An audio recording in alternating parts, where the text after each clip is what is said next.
మామూలు ఇల్లుంటే ఒకటో రెండో డబ్బున్న కుటుంబాలు ఉంటాయి. ఆ ఇంటితో తెలియని ఏదో ఎమోషన్కి కనెక్ట్ అవుతూ ఉంటారు. ఇది ప్రతి ఊర్లోనూ ప్రతి కుర్రాడి జీవితంలోనూ జరుగుతుంటుంది.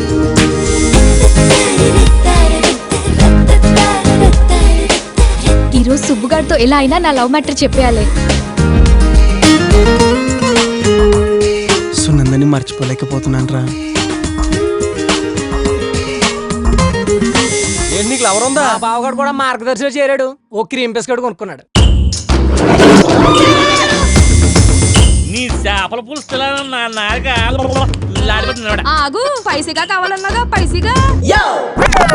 ఫుల్ టైం కట్లు కడుతుంటాను, పార్ట్ టైం ఫ్లాట్లు కడుతుంటాను.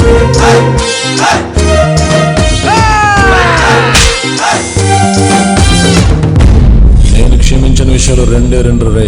ఒకటి, నా చెరువులో చేప జోలికి వచ్చిన. రెండు, నా ఇంట్లో పాప జోలికి వచ్చిన.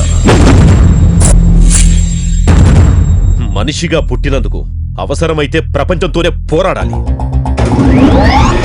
ఈ ప్రపంచంలో ఎవరి సిగ్నేచర్ వాడికి ఉండాలి రాజా. ఎక్కడ అవమానం జరిగిందో అక్కడే అభిమానం సంపాదించుకుంటాను. నువ్వు చేసిన పని ఫెయిల్ అయి ఉండొచ్చు, కానీ నువ్వు ఫెయిల్ అవ్వలేదు. ఇది ఎట్టి పరిస్థితుల్లో మృత్యుంజయ నాయుడికి తెలియకూడదు. మన ఫార్మేట్ ఆడుతూనే పోవాలరా.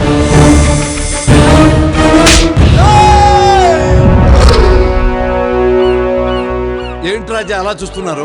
కొత్తగా ఉండాలి కదా.